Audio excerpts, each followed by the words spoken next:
کیونکہ یہودی کہتے تھے جادوگر اگر کچھ بھی نہ ہوتا تو یہودی کہتے دیکھو جادو کے زور سے انہوں نے توڑ کر لیا اپنے دل. تو اللہ نے کہا تھوڑا سا ہونے دو تاکہ لوگوں کو یقین آ جائے یہ بھی تمہاری طرح کے بشر ہیں. ورنہ اتنا آسان ہوتا تو ابو بکر پہ نہیں ہوا, حضرت عمر پہ نہیں ہوا. بہت سارے ایسے واقعات ہیں, اتنا نہیں ہوتا جتنا لوگوں نے اس کو ہوا بنا لیا. فلاں بنیان پجامے اور شرٹیں سون کے الٹی سیدھی باتیں. پھر یہ بھی میرے صاحب قطر میں میرا بیان سنتے ہیں, بہت پکے ہو گئے تھے وہ, اور اتنے پکے ہو گئے, بڑے خوش ہو گئے کہ آپ نے میری بیوی کا جن اتار دیا. ایسے اتارا, میں نے کہا اپنی بیوی کو فلاں بزرگ کے پاس نہ لے کے جاؤ, بہت بڑا فراڈی ہے وہ. تو بزرگ کے پاس لے جانا چھوڑ دیا تو بیوی ٹھیک ہو گئی تھوڑے دنوں میں. تو میں نے کہا اس چیزوں کا جتنا علاج کراؤ گے اتنی ہوگی, علاج کرانا چھوڑ دو, بولے مر جائیں گے ایسے ہی ٹھیک ہیں, تو خود ہی ٹھیک ہو جاؤ گے. اتنا اچھا ہو گیا, ٹھیک ٹھاک ہو گیا. پھر کسی عامل سے اس کا تعلق ہوا, اس عامل نے جیب میں بتا دیا تم نے کون سی گھڑی رکھی ہوئی ہے, اب اس سے علاج کرا رہے ہیں. مجھے پاس فون آیا, حضرت اتنے بڑے بزرگ سے ملا ہوں میں, انہوں نے دیکھا بھی نہیں میری جیب میں, بتا دیا کہ کون سی گھڑی ہے, اس سے میں علاج کرا رہا ہوں. اور ان سے آپ بھی ملیں گے, بڑے متاثر ہوں گے. میں نے کہا اتنا بڑا فراڈی آدمی ہے وہ, بغیر دیکھے کہ تمہاری گھڑی بتا رہا ہے, اس کا مطلب بہت بڑا شعبہ باز ہے, بہت بڑا شعبہ باز. اس کے لیے بہت کلاکاری چاہیے, جو عام فراڈی یہ کام کر ہی نہیں سکتا. کہہ رہے نہیں بڑے بزرگ. میں نے کہا لعنت ہے ایسے آدمی پر, بزرگ کہاں سے ہو گیا؟ صحابہ سے بڑا کوئی بزرگ ہو سکتا ہے؟ صحابہ تو نہیں بتاتے تمہاری جیب میں کیا رکھا ہوا ہے, یہ کہاں سے بتا رہا ہے؟ اور میں نے کہا اس سے بڑے احمق تم ہو کہ اس نے تمہاری جیب میں گھڑی کا نام بتا دیا, اس کا تمہاری بیماری کے علاج سے کیا تعلق ہے؟ اس کا اس سے کیا تعلق کہ وہ تمہاری بیماری کا علاج بھی کر سکتا ہے؟ بھائی اگر بالفرض کسی نے کچھ بتا دیا کہ آپ نے فلاں رنگ کی ٹوپی پہنی ہوئی ہے بغیر دیکھے, تو اس کا اس سے کیا تعلق ہے کہ وہ آپ کی بیماری کا علاج بھی کر سکتا ہے؟ پھر میں نے ایک مثال دی, ہمارے محلے میں ایک صاحب تھے, دیوبندی ہیں, نیک ہیں, لیکن وہ یہ روحانی ٹوپی ڈرامے کرتے ہیں. انہوں نے کیا کیا, ایک صاحب کو بتایا فون پہ, ایک صاحب نے کہا کہ میرے ابا کو یہ بیماری, میرے ابا کا علاج کر دیں. تو وہ صاحب مجھے کہہ رہے ہیں کہ اس نے فون پہ اس بزرگ نے مجھے بتایا کہ تمہارے ابا نے نیلے رنگ کی شلوار پہنی ہوئی ہے, فون پہ بتا دیا. میں بڑا متاثر ہوا, واقعی نیلے رنگ کی شلوار پہنی ہوئی, ان بزرگ کو کیسے پتا چل گیا؟ تو میں نے کہا یوں سے علاج کراؤں گا میں نے اس سے کہا, میں نے کہا کہ آپ کے ابا کو کی بیماری کا آپ کے ابا کے پجامے سے کیا تعلق ہے؟ کسی نے نیلے رنگ کا پجامہ پہنا ہو یا پیلے رنگ کا پجامہ پہنا ہو, اس کا بیماری سے کیا تعلق کہ ان کو دل کی بیماری ہے, پھیپھڑوں کی؟ میں نے کہا اس پہ تو تحقیق کریں کہ اس نے بتا کیسے دیا. یہ تو ایک شعبہ ہے, کمال ہے, وہ بازی اس نے سیکھی ہے کہیں سے. لیکن اس سے بس یہی کرتب دکھوایا کریں آپ, پیسے کمائے کہ بھائی میں تمہیں ایک پارٹی میں لے کے جاؤں گا, تم بتا دینا فلاں نے کون سے رنگ کا انڈر ویئر پہنا ہوا ہے, یہ بتا دینا. اس پہ تمہیں سچ بتاؤ گے تو 100 روپے, 50 تمہارے 50 ہمارے. فلاں کے بتا دینا ٹوپی کیسی پہنی ہوئی ہے, فلاں کا بتا دینا فلاں نے پہنا ہوا بھی ہے کہ نہیں پہنا ہوا, یہ بھی پتا چل جائے گا نا. جب اس کو نیلے پیلے رنگ کا پتا چل رہا ہے تو یہ بھی تو پتا چلے گا.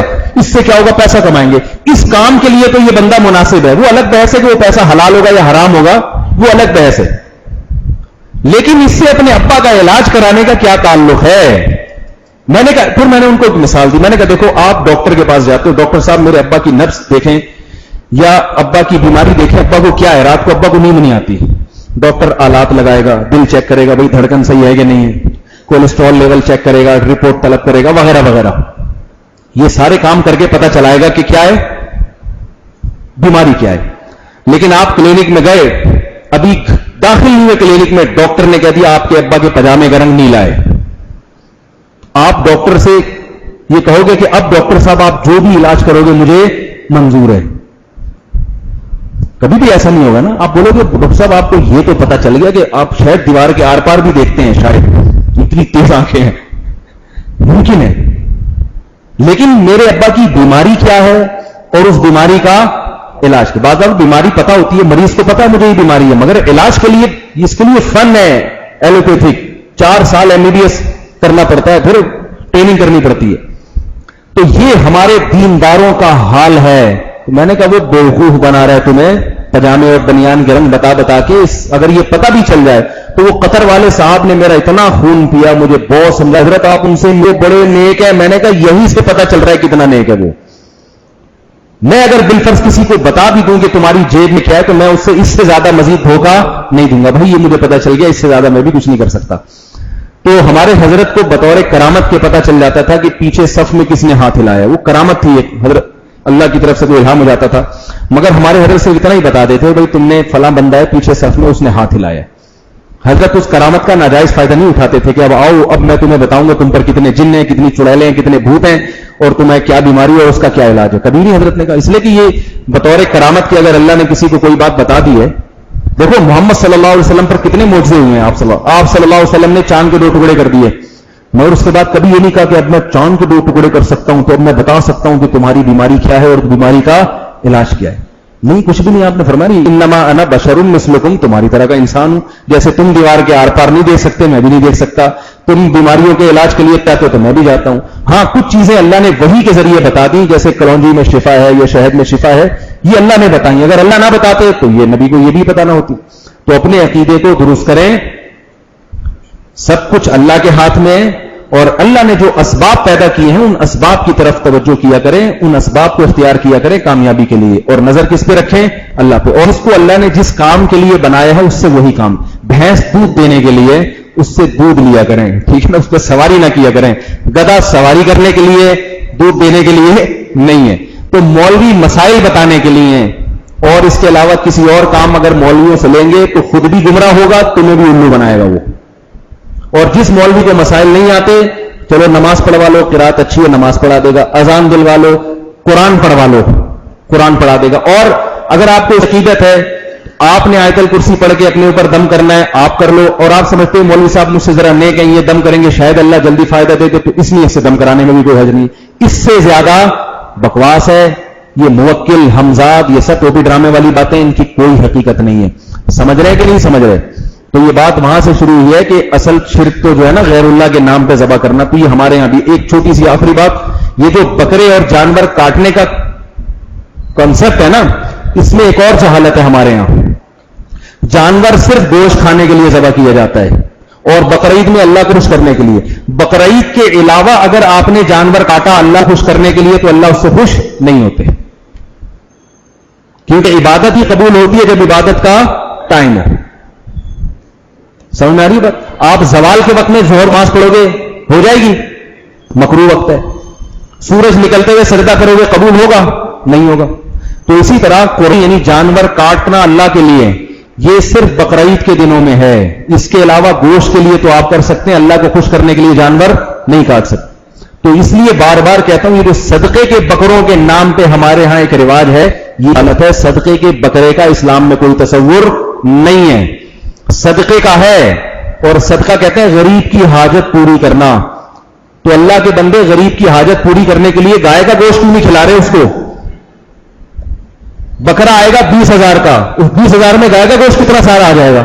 تو غریب کو کیوں بکرے کھلا رہے ہو؟ ڈیفینس کلفٹن والوں کے لیے بکرے کھانا مشکل ہو گیا ہے, اتنا مہنگا ہو گیا.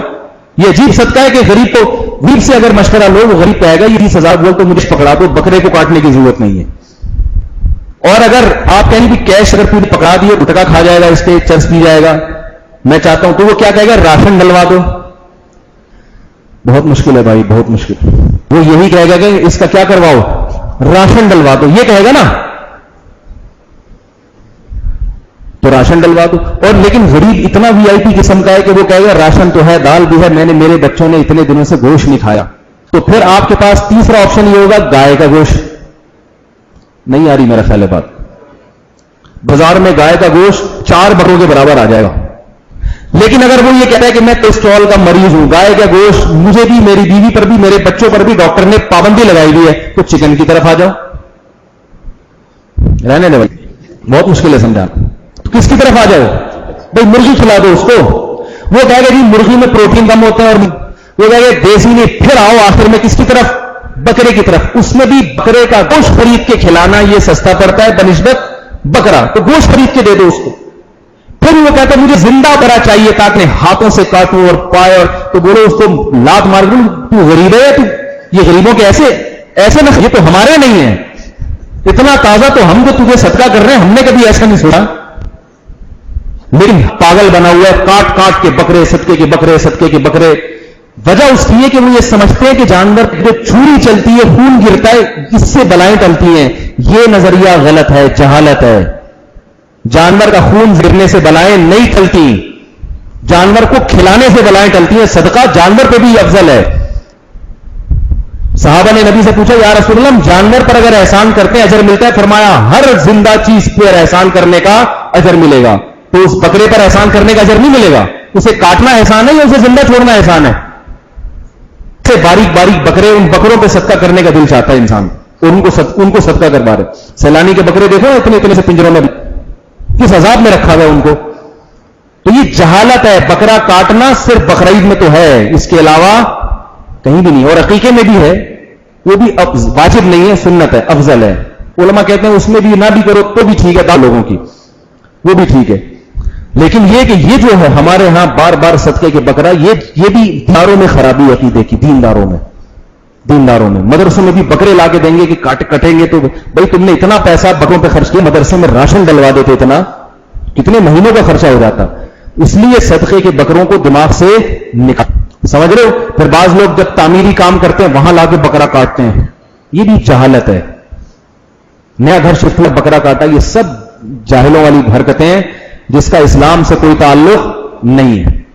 نئے حرکت کرنی ہے تو 2 رکعت نفل پڑھ کے اللہ سے دعا مانگ لو, یا کچھ صدقہ خیرات کر دو, چپکے سے غریبوں کو کچھ کھلا دو یا کچھ پیسے دے دو ان کو چپکے سے. یہ صدقہ خیرات ہے, اس کی انشاءاللہ برکت ہوگی, اس سے بلائیں بھی ٹلتی ہیں. سمجھ رہے ہیں کہ سمجھ رہے ہیں؟ اللہ تعالی ہم سب کو سمجھنے کی توفیق عطا فرمائے. یہ سارے عقیدے کی خرابیاں بکرے اور گائے اور یہ سب تھی جو میں نے آج تھوڑی سی بیان کر دی, اور یہ عملی خرابی نہیں ہے, یہ نظریاتی خرابی. اور اسلام میں عقیدے اور نظریے کی خرابی یہ زیادہ بری ہے بنسبت عمل کے. بدعملی بھی بری چیز ہے, مگر یہ جو ہمارے کانسیپٹ کلیئر نہیں ہوتے نا بہت ساری چیزوں میں, یہ زیادہ بری چیز ہے. تو آئندہ بکرا کاٹو گے بھائی, اس کا بہت بڑا نقصان ہو رہا ہے کہ بکروں کی قیمتیں آسمان. دیکھو بقرعید کے بکرے کی تو اللہ نے ذمہ داری لی ہے, جتنا مرضی کاٹو گے اور برکت دوں گا.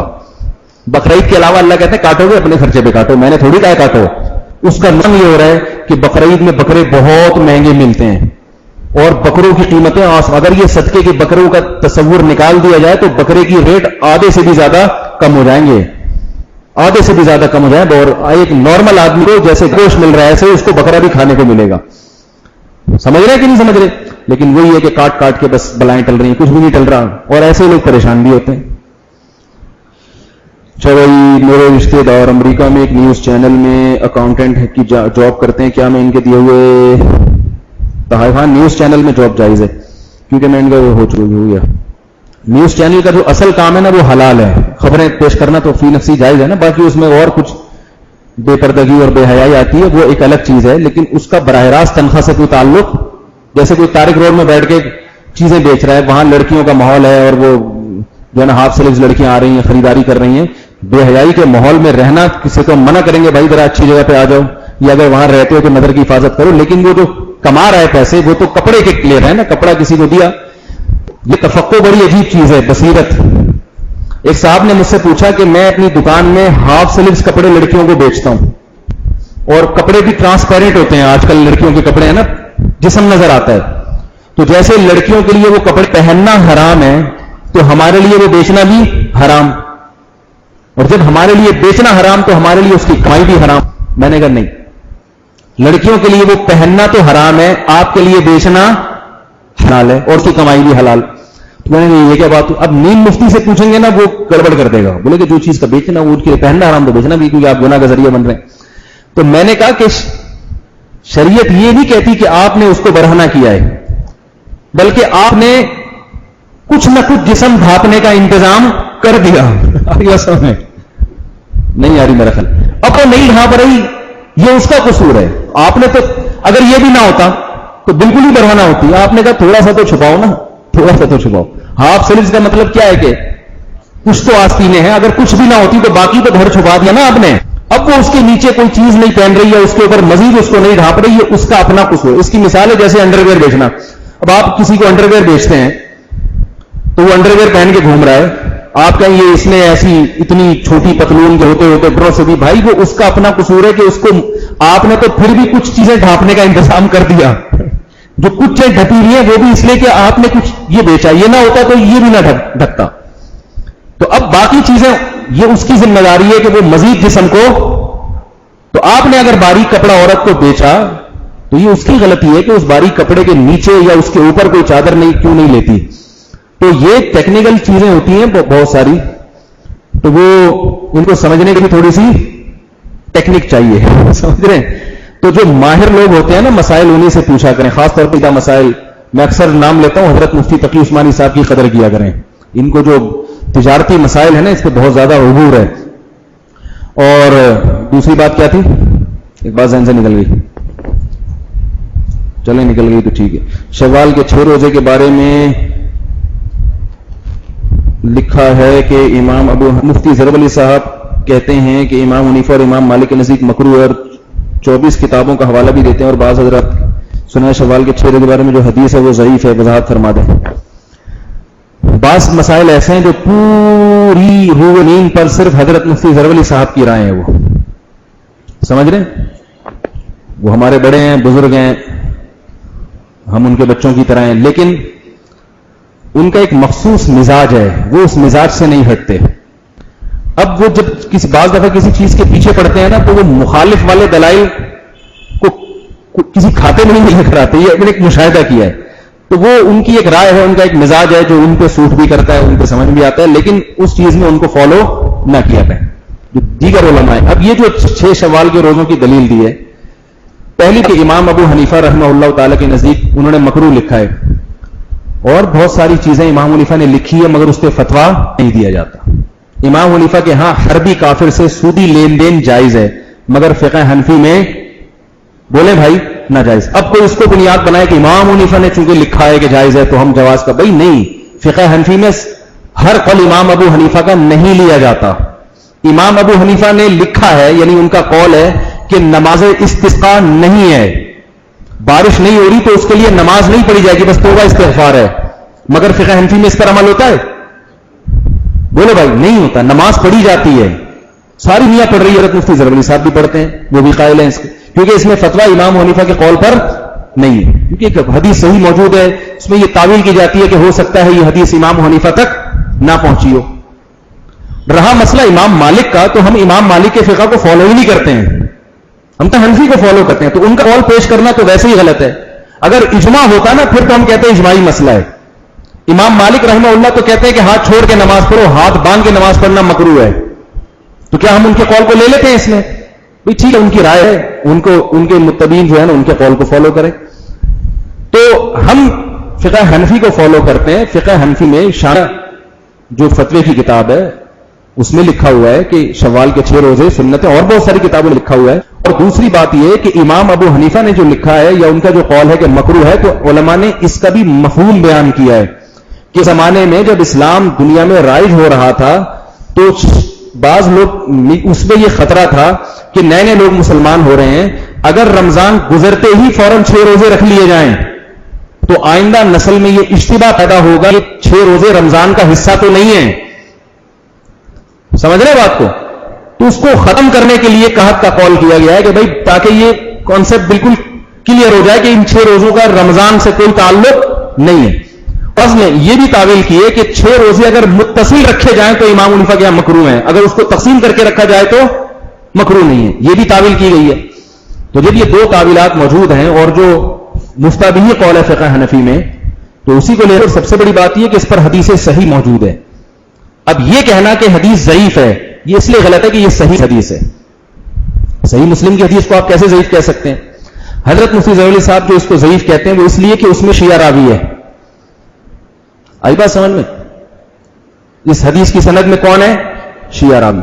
تو رکھیں کہ کبھی بھی شیعہ راوی کے ہونے کی وجہ سے حدیث ضعیف نہیں ہوتی. ایسے تو بہت ساری حدیثوں سے ہاتھ دھونے پڑ جائیں گے. بہت ساری روایتوں میں راوی شیعہ ہیں. آج کے شیعہ میں اور پرانے شیعہ میں بھی ایک تو فرق تھا. دوسری بات یہ کہ شیعہ ہونے سے یہ لازم نہیں آتا اس زمانے میں بھی کہ وہ لازماً جھوٹ ہی بول رہا ہو, ایسا نہیں ہے. حدیثوں میں اس کا اہتمام کیا گیا ہے کہ یہ باقاعدہ اصول حدیث میں یہ بات ہے کہ جو بدعتی راوی ہوگا اس کی حدیث بھی لی جائے گی اگر وہ ثقہ ہے, قابل اعتماد ہے, جھوٹا نہیں ہے. پہلے زمانے میں بہت سارے فرقے وجود میں آئے ہیں لیکن وہ جھوٹ نہیں بولتے تھے. نظریاتی بہت سارے لوگ میں نظریاتی خرابی ہوتی ہے مگر وہ بہت اچھے انسان ہوتے ہیں, جھوٹ نہیں بولتے وہ. تو حدیث میں یہ دیکھا گیا ہے کہ بندہ سچا ہے یا نہیں ہے، یہ نہیں دیکھا گیا کہ یہ اہل سنت میں داخل ہے یا نہیں. معتزلہ لوگوں کی حدیثیں بھی لی گئی ہیں، خوارج سے حدیثیں بھی لی گئی ہیں. یہ دیکھا گیا ہے کہ آدمی 2 نمبر نہ ہو. ہاں، بدعتی کی وہ حدیث جس سے اس کے مسلک کی تائید ہو رہی ہے وہ نہیں لی جاتی. سمجھ میں آ رہی ہے بات؟ کیونکہ اس میں یہ امکان ہے کہ اس نے اپنے مسلک کی حمایت میں کہیں حدیث نہ گڑھ لی ہو. محدثین کا اصول ہے کہ شیعہ ہو یا بدعتی ہو، اس کی وہ روایت جس سے اس کے مسلک کی تائید ہو رہی ہے وہ روایت قبول نہیں کی جائے گی. تو 6 روزوں سے شیعہ مذہب کا کوئی تعلق، بولو نا بھائی، نہیں ہے. یعنی شیعہ راوی کیوں حدیث گڑھے گا؟ کیونکہ اس سے اس کے مسلک کی بھی تائید نہیں ہو رہی. تو اس لیے یہ بالکل بے غبار طور پر ایک چیز ثابت ہے. شوال کے 6 روزے حضرت مفتی ظفر علی صاحب ہمارے لیے قابل احترام ہے. ہم بچے ہمیں تو یہ بات کرتے ہوئے بھی شرم آ رہی ہے، لیکن یہ چونکہ اکابر ہی کی بات کو نقل کرنے کی، یوں سمجھیں کہ میں بڑوں کی بات کو نقل کرنے اتنے اعتماد سے بات کر رہا ہوں. میں خود نہیں کبھی ان سے سامنے اس طرح بحث کر سکتا یا ان کی رائے پر ایسے رد کر سکتا. تو بات ان پہ چل پڑی ہے تو 2-4 ان کے اور بھی مسائل بیان کر دوں جس میں لوگ بہت زیادہ ہمیں فون کرتے ہیں. ایک تو وہ یہ بھی کہتے ہیں کہ وطر فل پڑھنا حرام ہے. ایسی بھی کوئی بات نہیں ہے. وطر کو آخری نماز بنانے کا حکم ہے نبی کا، مگر یہ بالاتفاق بالاجماع استحبابی حکم ہے، وجوبی حکم نہیں ہے. تو وطر اگر آپ جلدی پڑھ لیں تو رات کو تہجد بھی پڑھ سکتے ہیں. وطر کے سے پہلے بہتر ہے کہ پہلے نمازیں پڑھ لیں جتنی، مگر آخری کیا ہے، بہتر ہے وطر کو بنائیں. لیکن اگر کسی کو اٹھنے کا خطرہ ہے رات کو، سونے کا خطرہ ہے کہ آنکھ لگ جائے گی، تو پہلے پڑھ لے، بعد میں تہجد پڑھ لے. وہ اسی طرح وہ یہ بھی کہتے ہیں کہ تراویح کی اجر لینا بھی جائز ہے. باقاعدہ ان کے ہاں جو تشکیلیں ہوتی ہیں قاریوں کی، وہ باقاعدہ پہلے سے سیٹ کرتے ہیں کہ اتنے میں پڑھاؤں گا. یہ بالکل حرام ہے، بالکل ناجائز ہے. ان کے کوئی مرید ان کا حوالہ دے کے ان کے فتوے پر عمل کرتا ہے تو میں اس سے کہتا ہوں کہ ان کے فتوے پر آپ کے لیے عمل جائز نہیں ہے، کیونکہ آپ ساری امت کو چھوڑ رہے ہو. حضرت رشید احمد گنگوئی رحمۃ اللہ علیہ، مولانا علی تھانوی رحمۃ اللہ علیہ، اور جتنے ہمارے اکابر ہیں، دارالعلوم کرنگی ہے، جامعۃ الرشید ہے، بنوری ٹاؤن ہے، لاہور کا صرف افراد نہیں ہے، پورے اداروں سے فتویٰ نکل رہا ہے کہ تراویح کی اجرت لینا حرام ہے. حضرت مفتی ظفر علی صاحب کی بات کی تو تعویل کر دی جائے گی، بھئی ان کو جو سمجھ میں آیا بیان کیا، مگر آپ اتنے ہزاروں سینکڑوں علماء کو چھوڑ کر ان کے فتوے کو کیوں فالو کریں؟ آپ سے تو قیامت میں سوال ہوگا نا.